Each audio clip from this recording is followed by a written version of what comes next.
ನಮಸ್ಕಾರ. ಇಂದಿನ ಈ ವೇಗದ ಜಗತ್ತಿನಲ್ಲಿ ಆ, ಎಲ್ಲದಕ್ಕೂ ಸಮಯ ಸಿಗುತ್ತೆ ಅನ್ಸುತ್ತೆ.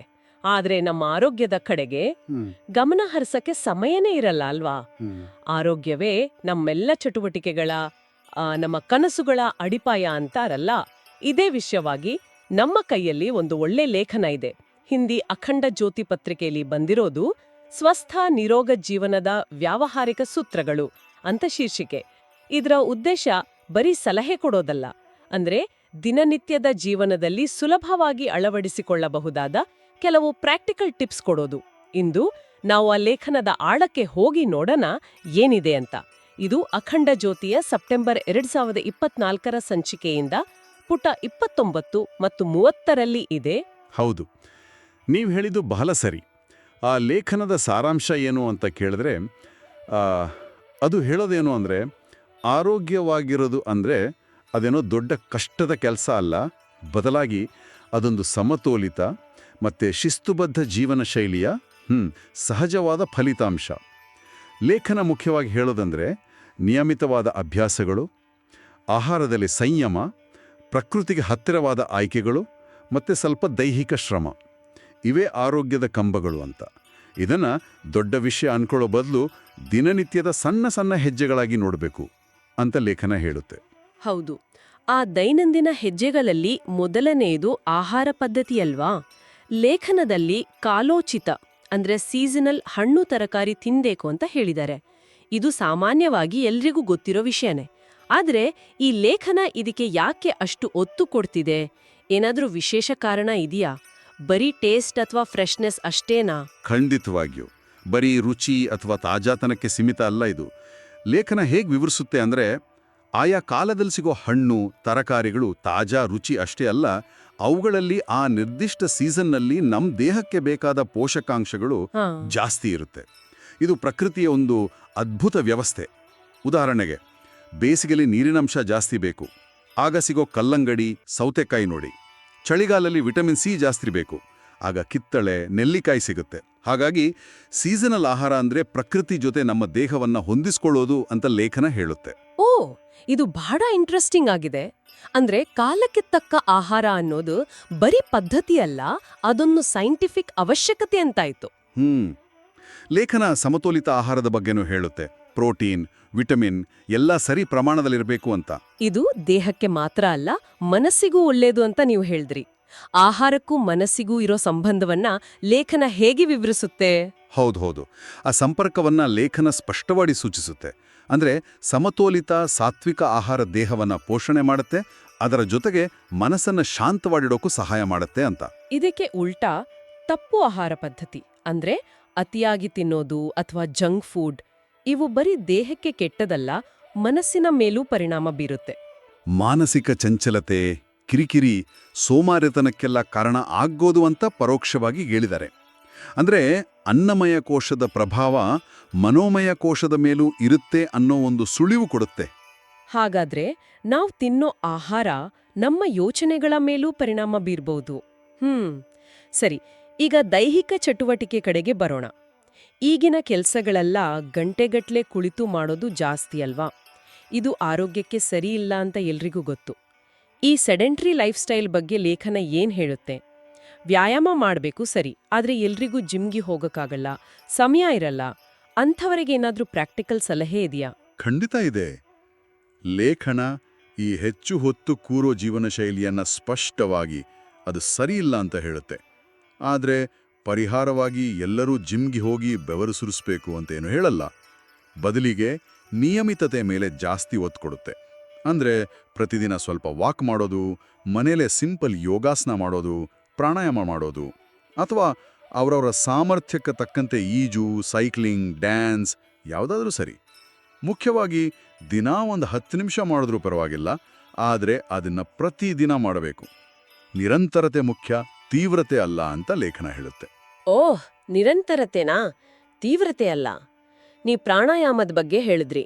ಸಾಮಾನ್ಯವಾಗಿ ಜನ ಅದನ್ನ ಬರೀ ಉಸಿರಾಟದ ವ್ಯಾಯಾಮ ಅನ್ಕೋತಾರೆ, ಶ್ವಾಸಕೋಶಕ್ಕೆ ಒಳ್ಳೆಯದು ಅಷ್ಟೇ. ಆದ್ರೆ ಈ ಲೇಖನದಲ್ಲಿ ಅದಕ್ಕೆ ಏನಾದ್ರೂ ಹೆಚ್ಚಿನ ಮಹತ್ವ ಇದೆಯಾ? ಬರೀ ದೈಹಿಕ ಆರೋಗ್ಯಕ್ಕ ಅಥವಾ ಬೇರೇನಾದ್ರೂ ಇದೆಯಾ? ಹೌದು, ಒಳ್ಳೆ ಪ್ರಶ್ನೆ. ಲೇಖನ ಪ್ರಾಣಾಯಾಮವನ್ನ ಕೇವಲ ಒಂದು ಫಿಸಿಕಲ್ ಉಸಿರಾಟದ ಕ್ರಿಯೆಯಾಗಿ ನೋಡಲ್ಲ. ಆಳವಾದ ರಿದಮಿಕ್ ಉಸಿರಾಟ ಶ್ವಾಸಕೋಶದ ಕೆಪಾಸಿಟಿ ಹೆಚ್ಚಿಸುತ್ತೆ, ಬ್ಲಡ್ಗೆ ಆಕ್ಸಿಜನ್ ಸಪ್ಲೈ ಚೆನ್ನಾಗಿ ಮಾಡುತ್ತೆ ನಿಜ. ಆದರೆ ಲೇಖನ ಇನ್ನೊಂದು ಸ್ಟೆಪ್ ಮುಂದೆ ಹೋಗಿ ಇದು ದೈಹಿಕ ಶಕ್ತಿ ಜೊತೆಗೆ ಮೆಂಟಲ್ ಸ್ಟ್ರೆಸ್ ಕಡಿಮೆ ಮಾಡೋಕೆ, ಮನಸ್ಸನ್ನು ಶಾಂತಗೊಳಿಸೋಕೆ ಮತ್ತೆ ಕಾನ್ಸಂಟ್ರೇಷನ್ ಜಾಸ್ತಿ ಮಾಡೋಕೆ ತುಂಬ ಎಫೆಕ್ಟಿವ್ ಅಂತ ಹೇಳುತ್ತೆ. ಅಂದರೆ ಪ್ರಾಣಾಯಾಮ ಅನ್ನೋದು ದೇಹ ಮತ್ತು ಮನಸ್ಸು ಎರಡನ್ನೂ ಒಟ್ಟಿಗೆ ಪೋಷಿಸೋ ಒಂದು ಸೇತುವೆ ಇದ್ದ ಹಾಗೆ ಅಂತ ಲೇಖನದಲ್ಲಿ ಹೇಳಿದ್ದಾರೆ. ಮನಸ್ಸಿನ ಶಾಂತಿ ಅಂದಾಗ ಈಗಿನ ದೊಡ್ಡ ಚಾಲೆಂಜ್ ಅಂದ್ರೆ ಒತ್ತಡ, ಸ್ಟ್ರೆಸ್, ಕೆಲಸದ್ದು, ಮನೆಯದ್ದು, ಸಮಾಜದ್ದು ಎಷ್ಟೊಂದು. ಚೆನ್ನಾಗಿ ನಿದ್ದೆ ಮಾಡೋದು ಮುಖ್ಯ ಅಂತ ಲೇಖನ ಹೇಳುತ್ತೆ. ಆದ್ರೆ ಒತ್ತಡ ನಿಭಾಯಿಸೋಕೆ ನಿದ್ದೆ ಒಂದೇ ಸಾಕಾಗುತ್ತಾ? ಲೇಖನದಲ್ಲಿ ಒತ್ತಡ ಕಡಿಮೆ ಮಾಡೋಕೆ ಬೇರೆ ಒಳ್ಳೆ ಅಭ್ಯಾಸಗಳ ಬಗ್ಗೆ ಏನಾದ್ರೂ ಹೇಳಿದಾರಾ? ನೀವು ಹೇಳಿದಾಗೆ ಯಾವ ಅಭ್ಯಾಸಗಳು? ಹೌದು, ನಿದ್ದೆ ತುಂಬಾ ಮುಖ್ಯ. ಅದರ ಪ್ರಾಮುಖ್ಯತೆಗ ಲೇಖನ ಒತ್ತಿ ಹೇಳುತ್ತೆ. ನಿದ್ದೆ ಸರಿಯಿಲ್ಲ ಅಂದ್ರೆ ಆರೋಗ್ಯದ ಮೇಲೆ ಪರಿಣಾಮ ಬೀರುತ್ತೆ. ಆದರೆ ಒತ್ತಡ ನಿರ್ವಹಣೆಗೆ ಬರೀ ವಿಶ್ರಾಂತಿ ಅಲ್ಲ, ಕೆಲವು ಆಕ್ಟಿವ್ ಅಭ್ಯಾಸಗಳನ್ನು ಸೂಚಿಸುತ್ತೆ. ಉದಾಹರಣೆಗೆ, 1. ಪ್ರತಿದಿನ ಏನಾದರೂ ಹೊಸದು ಕಲಿಯೋದು. ಅದು ಹೊಸ ಭಾಷೆ ಆಗಿರ್ಬೋದು, ಸ್ಕಿಲ್ ಆಗಿರ್ಬೋದು, ಅಥವಾ ಒಂದು ಹೊಸ ಪದನೇ ಆಗಿರ್ಬೋದು. ಇದು ಮೈಂಡನ್ನು ಆಕ್ಟಿವ್ ಆಗಿಡುತ್ತೆ. 2. ಒಳ್ಳೆ ಪುಸ್ತಕಗಳನ್ನು ಓದೋದು. ಇದು ಮನಸ್ಸಿಗೆ ಆಹಾರ ಇದ್ದ ಹಾಗೆ. 3. ಸೋಷಿಯಲ್ ಆಗಿರೋದು. ಫ್ರೆಂಡ್ಸ್, ಫ್ಯಾಮಿಲಿ ಜೊತೆ ಟೈಮ್ ಸ್ಪೆಂಡ್ ಮಾಡೋದು, ಮಾತಾಡೋದು. ಈ ಅಭ್ಯಾಸಗಳು ನಮ್ಮ ಗಮನವನ್ನು ದಿನನಿತ್ಯದ ಚಿಂತೆಗಳಿಂದ ಬೇರೆ ಕಡೆ ಸೆಳೆಯುತ್ತೆ, ಜೀವನದಲ್ಲಿ ಒಂದು ಪಾಸಿಟಿವಿಟಿ ತರುತ್ತೆ. ಇದರಿಂದ ಸ್ಟ್ರೆಸ್ ತನ್ನಿಂತಾನೇ ಕಡಿಮೆ ಆಗುತ್ತೆ ಅಂತ ಲೇಖನ ಹೇಳುತ್ತೆ. ಅಂದ್ರೆ ಸ್ಟ್ರೆಸ್ ಮ್ಯಾನೇಜ್ಮೆಂಟ್ ಅಂದ್ರೆ ಬರೀ ಸಮಸ್ಯೆಗಳಿಂದ ದೂರ ಇರೋದಲ್ಲ, ಬದಲಿಗೆ ಮನಸ್ಸನ್ನ ಪಾಸಿಟಿವ್ ಆಗಿ, ಕ್ರಿಯೇಟಿವ್ ಆಗಿ ಬ್ಯುಸಿ ಇಡೋದು. ಈ ಪ್ರತಿದಿನ ಹೊಸದು ಕಲಿಯೋ ಅಭ್ಯಾಸ ಇದೆಯಲ್ಲ, ಇದು ತುಂಬಾ ಚೆನ್ನಾಗಿದೆ. ಇದು ಸಕಾರಾತ್ಮಕ ಚಿಂತನೆಗೂ ಸಹಾಯ ಮಾಡಬಹುದೇನೋ? ಲೇಖನದಲ್ಲಿ ಸಕಾರಾತ್ಮಕ ಚಿಂತನೆ ಬಗ್ಗೆನೂ ಹೇಳಿದ್ದಾರೆ. ಇದು ಬರೀ ಪಾಸಿಟಿವ್ ಆಗಿ ಯೋಚನೆ ಮಾಡಿ ಎಲ್ಲ ಒಳ್ಳೇದಾಗುತ್ತೆ ಅನ್ನೋ ಥರದ್ದ, ಅಥವಾ ಅದಕ್ಕೇನಾದ್ರೂ ಗಂಭೀರವಾದ ಆರೋಗ್ಯಕ್ಕೆ ಸಂಬಂಧಪಟ್ಟ ಅರ್ಥ ಇದೆಯಾ? ಇಲ್ಲ, ಇದು ಖಂಡಿತ ಬರೀ ಪಾಸಿಟಿವ್ ವೈಬ್ಸ್ಗೆ ಸೀಮಿತ ಅಲ್ಲ. ಲೇಖನ ಇದನ್ನ ಹೆಚ್ಚು ಆಳವಾಗಿ ನೋಡುತ್ತೆ. ಸಕಾರಾತ್ಮಕ ಚಿಂತನೆ ಅಂದ್ರೆ ಕಷ್ಟದ ಅಥವಾ ಚಾಲೆಂಜಿಂಗ್ ಸಂದರ್ಭದಲ್ಲೂ ಮೆಂಟಲ್ ಬ್ಯಾಲೆನ್ಸ್ ಕಳ್ಕೊಳ್ಳದೇ ಇರೋದು, ಸ್ಥಿತಪ್ರಜ್ಞತೆ. ಲೇಖನ ಒಂದು ಮುಖ್ಯವಾದ ಪಾಯಿಂಟ್ ಹೇಳುತ್ತೆ. ನೆಗೆಟಿವ್ ಆಲೋಚನೆಗಳು ಅಂದ್ರೆ ಸತತವಾದ ಚಿಂತೆ, ಭಯ, ಕೋಪ ಇವು ಬರೀ ನಮ್ಮ ಮೂಡ್ ಹಾಳು ಮಾಡೋದಲ್ಲ, ಇವು ನಮ್ಮ ದೇಹದ ಮೇಲೂ ನೇರವಾದ ಕೆಟ್ಟ ಪರಿಣಾಮ ಬೀಳ್ತವೆ. ಬಹುಶಃ ಇದು ದೇಹದಲ್ಲಿ ಸ್ಟ್ರೆಸ್ ಹಾರ್ಮೋನ್ಸ್, ಕಾರ್ಟಿಸಾಲ್ ಥರ ಜಾಸ್ತಿ ಮಾಡಿ ನಮ್ಮ ಇಮ್ಯೂನ್ ಸಿಸ್ಟಮನ್ನು ವೀಕ್ ಮಾಡಬಹುದು. ಇದಕ್ಕೆ ಉಲ್ಟಾ ಶಾಂತವಾದ, ಸಮಚಿತ್ತದ, ಪಾಸಿಟಿವ್ ಮನಸ್ಸು ನಮ್ಮ ರೋಗ ನಿರೋಧಕ ಶಕ್ತಿಯನ್ನು ಬಲಪಡಿಸುತ್ತೆ.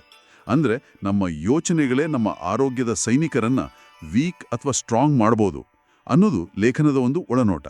ಇದು ಬರೀ ಸಮಾಧಾನ ಅಲ್ಲ, ಆರೋಗ್ಯಕ್ಕೆ ನಿಜವಾದ ಫಿಸಿಕಲ್ ಬೆನಿಫಿಟ್ ಕೊಡೋ ವಿಷಯ. ಇದು ನಿಜಕ್ಕೂ ಗಮನ ಕೊಡಬೇಕಾದ ವಿಷಯ. ನಮ್ಮ ಯೋಚನೆಗಳಿಗೂ ನಮ್ಮ ದೇಹದ ಆರೋಗ್ಯಕ್ಕೂ ಡೈರೆಕ್ಟ್ ಲಿಂಕ್ ಇದೆ ಅಂತ ಲೇಖನ ಹೇಳ್ತಿದೆ. ಈಗ ಬಹುಶಃ ಈ ಲೇಖನದ ಅತ್ಯಂತ ಮುಖ್ಯವಾದ ಸಂದೇಶಕ್ಕೆ ಬರೋಣ. ತಡೆಗಟ್ಟುವಿಕೆ, ಪ್ರಿವೆನ್ಷನ್. ಅಂದ್ರೆ ಕಾಯಿಲೆ ಬಂದ ಮೇಲೆ ಟ್ರೀಟ್ಮೆಂಟ್ ತಗೊಳ್ಳೋದಕ್ಕಿಂತ ಬರೋಕೆ ಮುಂಚೆನೇ ಎಚ್ಚರ ವಹಿಸೋದು. ಇದು ಕೇಳೋಕ್ ಸುಲಭ ಅನ್ಸಿದ್ರು ಮಾಡೋದು ಕಷ್ಟ ಅಲ್ವಾ? ಇದರ ಮಹತ್ವವನ್ನ ಲೇಖನ ಹೇಗ್ ಹೇಳುತ್ತೆ? ಹೌದು, ನೀವು ಸರಿಯಾಗಿ ಗುರುತಿಸಿದ್ರಿ. ಇದೇ ಲೇಖನದ ತಿರುಳು. ಆರೋಗ್ಯದ ಬಗ್ಗೆ ನಿಜವಾದ ಕಾಳಜಿ ತಗೋಬೇಕಾದ್ದು ನಾವು ಆರೋಗ್ಯವಾಗಿದ್ದಾಗಲೇ, ಕಾಯಿಲೆ ಬಂದ ಮೇಲಲ್ಲ. ನಮ್ಮ ಸಾಮಾನ್ಯ ಅಭ್ಯಾಸ ಹೇಗಿರುತ್ತೆ ಅಂದ್ರೆ, ಸಣ್ಣ ಪುಟ್ಟ ಪ್ರಾಬ್ಲಮ್ಸು, ಸ್ವಲ್ಪ ಸುಸ್ತು, ಆಗಾಗ ತಲೆನೋವು, ಅಜೀರ್ಣ ಇವನ್ನೆಲ್ಲ ನಾವು ಸೀರಿಯಸ್ ಆಗಿ ತಗೊಳ್ಳಲ್ಲ, ನೆಗ್ಲೆಕ್ಟ್ ಮಾಡ್ತೀವಿ. ಅದೆಲ್ಲ ಸರಿಯೋಗುತ್ತೆ ಬಿಡು ಅಂತ ಸುಮ್ಮನೆ ಆಗ್ತೀವಿ. ಹೌದು, ಇದು ತುಂಬಾ ಕಾಮನ್. ಒಂದ್ ಕಡೆ ಟೈಮ್ ಇರಲ್ಲ, ಇನ್ನೊಂದ್ ಕಡೆ ಇದೇನು ದೊಡ್ಡದಲ್ಲ ಅನ್ನೋ ಭಾವನೆ. ಆದ್ರೆ ಲೇಖನ ಇದೇ ಧೋರಣೆ ಬಗ್ಗೆನೇ ಎಚ್ಚರಿಸುತ್ತೆ. ಈ ಸಣ್ಣ ನಾವು ನೆಗ್ಲೆಕ್ಟ್ ಮಾಡೋ ಸಮಸ್ಯೆಗಳೇ ಮುಂದೆ ದೊಡ್ಡ ಕಾಯಿಲೆಗಳಿಗೆ ಅಡಿಪಾಯ ಆಗಬಹುದು.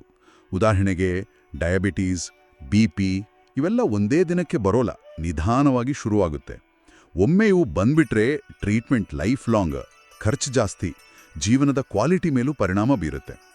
ಅದಕ್ಕೆ ಲೇಖನದಲ್ಲಿ ಮೊದಲು ಹೇಳಿದ ಆ ಸಿಂಪಲ್ ಸೂತ್ರಗಳಿದೆಯಲ್ಲ, ಸರಿಯಾದ ಸೀಸನಲ್ ಆಹಾರ, ರೆಗ್ಯುಲರ್ ಆದರೆ ಮಿತವಾದ ವ್ಯಾಯಾಮ, ಸಾಕಷ್ಟು ರೆಸ್ಟ್, ಪಾಸಿಟಿವ್ ಆಲೋಚನೆ, ಇವು ಬರೀ ಆರೋಗ್ಯವಾಗಿ ಇರೋಕೆ ಹೆಲ್ಪ್ ಮಾಡೋದಷ್ಟೇ ಅಲ್ಲ, ಇವು ನಿಜವಾಗ್ಲೂ ಮುಂದೆ ಬರೋ ದೊಡ್ಡ ಕಾಯಿಲೆಗಳಿಂದ ನಮ್ಮನ್ನ ರಕ್ಷಿಸೋ ಗೋಡೆಗಳು.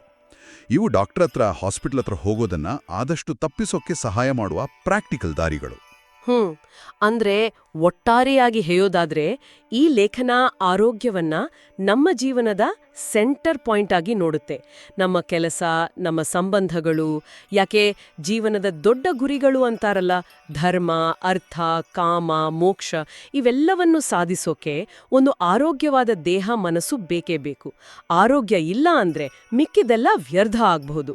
ಖಂಡಿತವಾಗಿಯೂ ಆರೋಗ್ಯವೇ ಭಾಗ್ಯ ಅನ್ನೋ ಮಾತಿನ ಆಳವಾದ ಅರ್ಥವನ್ನ ಲೇಖನ ನೆನಪಿಸುತ್ತೆ. ಮತ್ತೆ ಎಲ್ಲಕ್ಕಿಂತ ಮುಖ್ಯವಾಗಿ ಈ ಲೇಖನದಲ್ಲಿ ಹೇಳಿರೋ ಪರಿಹಾರಗಳು ಏನೂ ಕಷ್ಟದ್ದಲ್ಲ, ಇವೇನು ರಾಕೆಟ್ ಸೈನ್ಸ್ ಅಲ್ಲ. ತುಂಬ ಸರಳ, ಪ್ರಾಕ್ಟಿಕಲ್, ಯಾರೂ ಬೇಕಾದರೂ ತಮ್ಮ ದಿನನಿತ್ಯದ ಒತ್ತಡದ ನಡುವೇನೋ ಸ್ವಲ್ಪ ಪ್ರಯತ್ನ ಪಟ್ಟರೆ ಅಳವಡಿಸ್ಕೊಳ್ಬೋದಾದ ಸೂತ್ರಗಳು. ಇದಕ್ಕೆ ಬೇಕಾಗಿರೋದು ದೊಡ್ಡ ಜ್ಞಾನವೋ ದುಡ್ಡೋ ಅಲ್ಲ, ಕೇವಲ ಒಂದು ಮನಸ್ಸು ಮಾಡಬೇಕು, ಶುರು ಮಾಡಬೇಕು ಅಷ್ಟೇ. ಒಮ್ಮೆ ಶುರು ಮಾಡಿದ್ರೆ ಅದರ ಪಾಸಿಟಿವ್ ಎಫೆಕ್ಟ್ಸ್ ಗೊತ್ತಾದ ಹಾಗೆ ಅದೇ ಒಂದು ಅಭ್ಯಾಸ ಆಗ್ಬಿಡುತ್ತೆ. ಈ ಉಪಯುಕ್ತವಾದ ಚರ್ಚೆಗೆ ಆಧಾರವಾಗಿದ್ದದ್ದು ಸ್ವಸ್ಥ ನಿರೋಗ ಜೀವನದ ವ್ಯಾವಹಾರಿಕ ಸೂತ್ರಗಳು ಅನ್ನುವ ಲೇಖನ. ಮತ್ತೊಮ್ಮೆ ನೆನಪಿಸ್ತೀನಿ, ಈ ಲೇಖನ ಹಿಂದಿ ಅಖಂಡ ಜ್ಯೋತಿ ಪತ್ರಿಕೆಯ ಸೆಪ್ಟೆಂಬರ್ 2024ರ ಸಂಚಿಕೆಯಲ್ಲಿ ಪುಟ ಸಂಖ್ಯೆ 29 ಮತ್ತು 30ರಲ್ಲಿ ಪ್ರಕಟವಾಗಿದೆ. ಆಸಕ್ತಿ ಇರೋರು ಮೂಲ ಲೇಖನವನ್ನು ಓದಿ ನೋಡಬಹುದು. ಹೌದು, ಖಂಡಿತ. ಈ ಚರ್ಚೆಯನ್ನ ಮುಗಿಸೋ ಮೊದಲು ಕೇಳುಗರಲ್ಲಿ ಒಂದು ಸಣ್ಣ ಆಲೋಚನೆಯನ್ನ ಬಿತ್ತೋಣ ಅಂತ. ನಾವಿವತ್ತು ಮಾತಾಡಿದ ಈ ಸರಳ ಆದ್ರೆ ಪವರ್ಫುಲ್ ಆರೋಗ್ಯ ಸೂತ್ರಗಳನ್ನ ಕೇಳಿದ್ಮೇಲೆ ಪ್ರತಿಯೊಬ್ಬರೂ ತಮ್ಮ ದಿನನಿತ್ಯದ ಜೀವನದಲ್ಲಿ ತಕ್ಷಣವೇ ಶುರು ಮಾಡಬಹುದಾದ ಒಂದೇ ಒಂದು ಸಣ್ಣ ಸುಲಭವಾದ ಹೆಜ್ಜೆ ಯಾವುದು ಅಂತ ಯೋಚಿಸಬಹುದೇನೋ. ಅದು ಬೆಳಿಗ್ಗೆ 5 ನಿಮಿಷ ಬೇಗ ಎದ್ದು ಸ್ವಲ್ಪ ವಾಕ್ ಮಾಡೋದಾಗಿರ್ಬಹುದು, ದಿನಕ್ಕೆ 1 ಹಣ್ಣು ತಿನ್ನೋ ನಿಯಮ ಆಗಿರಬಹುದು, ಅಥವಾ ರಾತ್ರಿ ಮಲ್ಗೋ ಮುಂಚೆ 5 ನಿಮಿಷ ಒಂದು ಒಳ್ಳೆ ಪುಸ್ತಕ ಓದೋದಾಗಿರಬಹುದು. ಆ ಮೊದಲ ಹೆಜ್ಜೆಯೇ ಆರೋಗ್ಯಕರ ಜೀವನದ ಕಡೆಗಿನ ಒಂದು ದೊಡ್ಡ ಪ್ರಯಾಣದ ಆರಂಭ ಆಗಬಹುದು.